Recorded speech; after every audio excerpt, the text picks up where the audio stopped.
Good morning बच्चों, मैं दीपा रावत आज आपके लिए लेके आई हूँ क्लास 10th की मैथ्स चैप्टर 13 प्रश्नावली 13.3 क्वेश्चन नंबर 4, 5 एंड 6 आज हम इस वीडियो में कवर करने वाले हैं। क्वेश्चन नंबर 4 में है बच्चों, व्यास 3 सेंटीमीटर वाला, व्यास कितना है 3 सेंटीमीटर वाला 14 मीटर गहराई तक एक गड्ढा खोदा जाता है। हम 14 सेंटीमीटर तक एक गड्ढा खोद रहे हैं जिसका व्यास 3 मीटर है।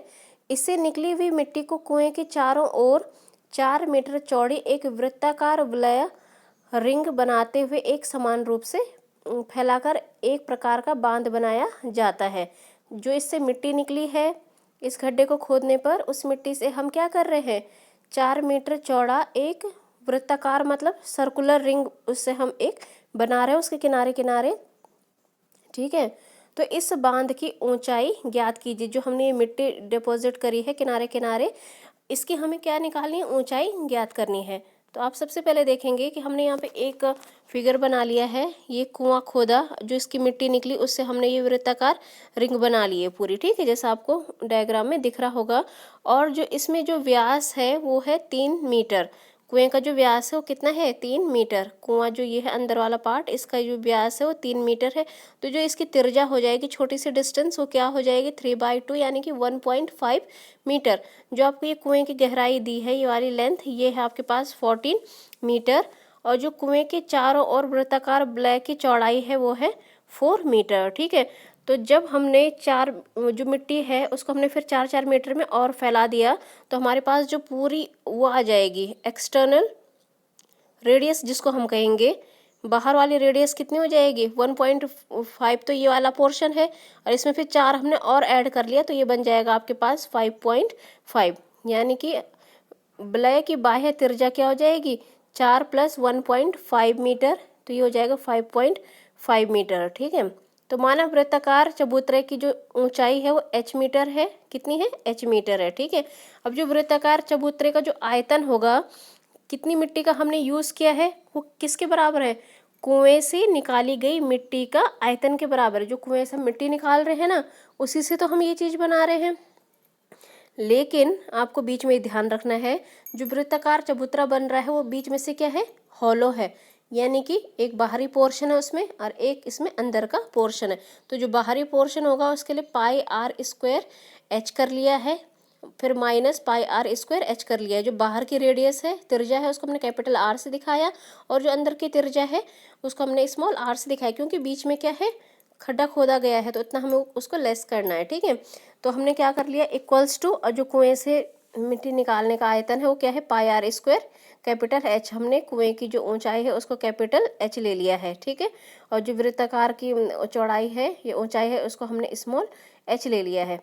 तो यहाँ से मैंने क्या करा, πh कॉमन कर लिया, πh कॉमन कर लिया, स्मॉल h कॉमन कर लिया, अंदर बचा capital R² -R² equals to πr²h चल ही रहा है, पाई से पाई कैंसिल हो जाएगा, इधर बच गया आपके पास h small h R² -R² equals to R²h।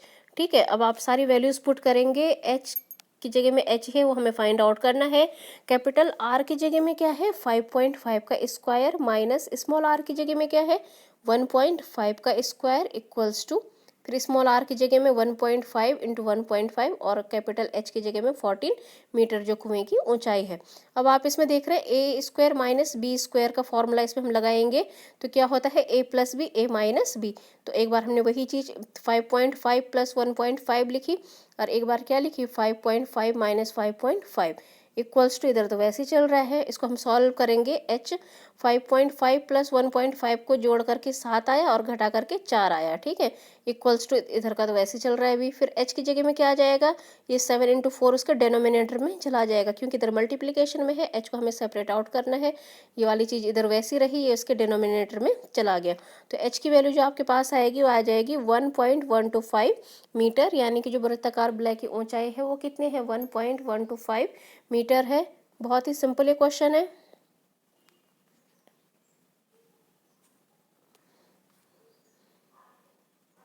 अब बढ़ते हैं क्वेश्चन नंबर 5 में। क्वेश्चन नंबर 5 भी सिंपल क्वेश्चन है बच्चों। इसमें है आपके पास कि व्यास 12 सेंटीमीटर, व्यास कितना है 12 सेंटीमीटर और ऊंचाई 15 सेंटीमीटर वाले एक लंब वृत्तीय बेलन के आकार का बर्तन आइसक्रीम से भरा हुआ है। एक सिलेंड्रिकल बर्तन, लंब वृत्तीय बेलन मतलब सिलेंड्रिकल है ना, बेलनाकार, जिसका व्यास 12 सेंटीमीटर ये आपको दिख रहा है और जिसकी ऊंचाई 15 सेंटीमीटर ये आइसक्रीम से भरा हुआ है। इस आइसक्रीम को ऊंचाई 12 सेंटीमीटर, अब हमने क्या करना है, इस आइसक्रीम को 12 सेंटीमीटर और व्यास 6 सेंटीमीटर वाले शंकों में भरा जाना है। हम इनको शंकों में भर रहे हैं इस आइसक्रीम को, जिसकी ऊंचाई क्या है, आइसक्रीम की कुल ऊंचाई 12 सेंटीमीटर है और जिसका व्यास कितना है 6 सेंटीमीटर है, वाले शंकों में भरा जाना है, जिनका ऊपरी सिरा अर्धगोलाकार है। ये नीचे तो शंकुआकार दिख रहा है और ऊपर जो ऊपर का सिरा है इसका अर्धगोलाकार है ना, कटोरा रखा है जैसे कोन के ऊपर, ऐसा इस शेप में है। उन शंकों की संख्या ज्ञात कीजिए जो इस आइसक्रीम से भरे जा सकते हैं, कि कितने शंकु इस आइसक्रीम से भरे जा सकते हैं। तो यानी कि जो बेलन का आयतन होगा वो आइसक्रीम के आयतन के बराबर होगा। ठीक है, तो जो बेलन का व्यास है, पहले हम यहाँ पे लिखेंगे 12 सेंटीमीटर है, तो बेलन की त्रिज्या कितनी आ जाएगी 6 सेंटीमीटर आ जाएगी। बेलन की ऊंचाई कितनी है 15 सेंटीमीटर, तो आइसक्रीम की फिर जो आपके पास आइसक्रीम का व्यास दिया है 6 सेंटीमीटर, तो आइसक्रीम की त्रिज्या कितनी हो जाएगी 6/2 यानी कि 3 सेंटीमीटर। आइसक्रीम की त्रिज्या मतलब अर्धगोलाकार की त्रिज्या और शंकु की त्रिज्या से मतलब आइसक्रीम की त्रिज्या का मतलब। ठीक है, और जो शंकुआकार भाग की जो कुल ऊंचाई है वो h बराबर क्या है 12 सेंटीमीटर, पूरी ऊंचाई 12 सेंटीमीटर है। तो ये कह रहा है कि भरे जा सकने वाले आइसक्रीमों की संख्या, ये करेंगे हम क्या n होगी, यानी कि n से भी लिख सकते हैं आप इसको, स्मॉल n से भी डिनोट कर सकते हैं, ऐसा कुछ नहीं है। स्मॉल n बराबर बेलन के आयतन का ही तो यूज़ हो रहा है बटे एक आइसक्रीम का आयतन। तो बेलन का आयतन क्या हो जाएगा pi R square h, pi R square h हो जाएगा, कैपिटल H से दिखा रखा है। ठीक है, और नीचे क्या हो जाएगा एक आइसक्रीम का आयतन। तो आइसक्रीम किन किन दो पार्ट से बनी है, एक उसमें है शंकुआकार आकृति है और एक इसमें क्या है, कौन सी आकृति है अर्धगोलाकार आयतन। तो जो अर्धगोलाकार का आयतन हो जाएगा वो हो जाएगा 2/3 पाई आर क्यूब, प्लस जो शंकु का आयतन हो जाएगा वो हो जाएगा 1/3 पाई आर स्क्वायर h। तो यहाँ पे आप सारी वैल्यूज पाई से पाई को कैंसिल करो, यहाँ पे r कैपिटल R की जगह में आप क्या पुट करने वाले हैं, कैपिटल R की जगह में आप क्या पुट करने वाले हैं, इसमें कैपिटल R की जगह में 6 × 6 और कैपिटल H की जगह में कितना आ जाएगा आपके पास, ये कैपिटल H की जगह में आ जाएगा शंकु के उसमें देख रहे हो 15 है, 15 आ गई है। तो 1/3 पाई की जगह में इसमें क्या रहा 3 × 3 रहा R की जगह में, क्योंकि इसकी त्रिज्या क्या है शंकु की त्रिज्या 3 है, 3 × 3 फिर ब्रैकेट में 2, R की जगह में 3 और H की जगह में कितना आ गया आपके पास ये 12। ठीक है, क्योंकि इसकी पूरी ऊंचाई कितनी दी आपको 12 दी है। आप इसको सॉल्व करेंगे तो आंसर आ जाएगा आपके पास 10। तो आप कितना आइसक्रीम भर सकते हैं इसमें से 10 आइसक्रीम के कोन आप इसमें भर सकते हैं। बढ़ते हैं नेक्स्ट क्वेश्चन में। नेक्स्ट क्वेश्चन है क्वेश्चन नंबर 6, ये भी इम्पॉर्टेंट है।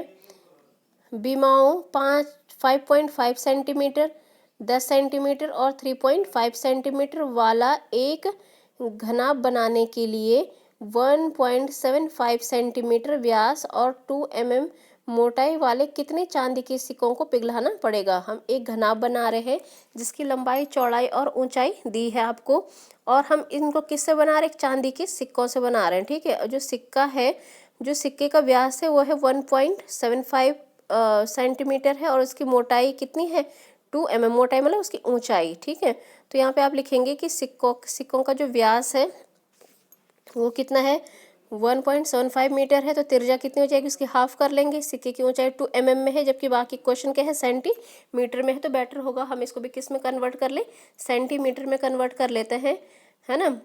तो 1 सेंटीमीटर = 10 mm, तो इसको हमने 10 से क्या कर लिया डिवाइड कर लिया, तो ये 1/5 सेंटीमीटर आ गया। माना हम कह रहे हैं कि चांदी के सिक्कों की संख्या n है, तो n चांदी के सिक्कों का आयतन जो होगा वो घनाभ के आयतन के बराबर होगा, क्योंकि n सिक्कों से ही हम क्या बना रहे हैं घनाभ को बना रहे हैं। और जो सिक्का है वो किसके फॉर्म में है, सिलेंड्रिकल के फॉर्म में, क्योंकि उसमें क्या है लंबाई भी है और उसमें त्रिज्या व्यास भी है। ठीक है, तो n × pi R square h = और घनाभ का आयतन आपको पता है L × B × h। यहाँ पे सारी वैल्यूज हम पुट करेंगे। n × पाई की जगह में क्या आ जाएगा 22/7, r की जगह में 1.7/2 1.75/2, 1.75/2 और h की जगह में 1/5। इधर ये वैल्यूज़ आपको लंबाई चौड़ाई ऊंचाई वाली सारी दी हैं यहाँ पर, वो लिख ली है हमने। ठीक है, इधर हमने सारी वैल्यूज़ लिख ली हैं। यहाँ पे n आपको जब सॉल्व करेंगे इससे, ये डिनोमिनेटर में है जो 7 2 2 5, ये 7 2 2 5, ये क्या है अपॉन में है ना, इधर जाएंगे तो मल्टीप्लिकेशन में हो जाएंगे, और ये वाली चीज़ें जो ऊपर मल्टीप्लाई में है वो नीचे डिवाइड में आ जाएंगी। आप इसको सॉल्व करना, तो n की वैल्यू कितनी आ जाएगी, 400 मीटर आपके पास आ जाएगी। ठीक है, तो ये बहुत ही सिंपल क्वेश्चन था और इजी भी है, इम्पॉर्टेंट भी। आप इनको ट्राई कीजिएगा।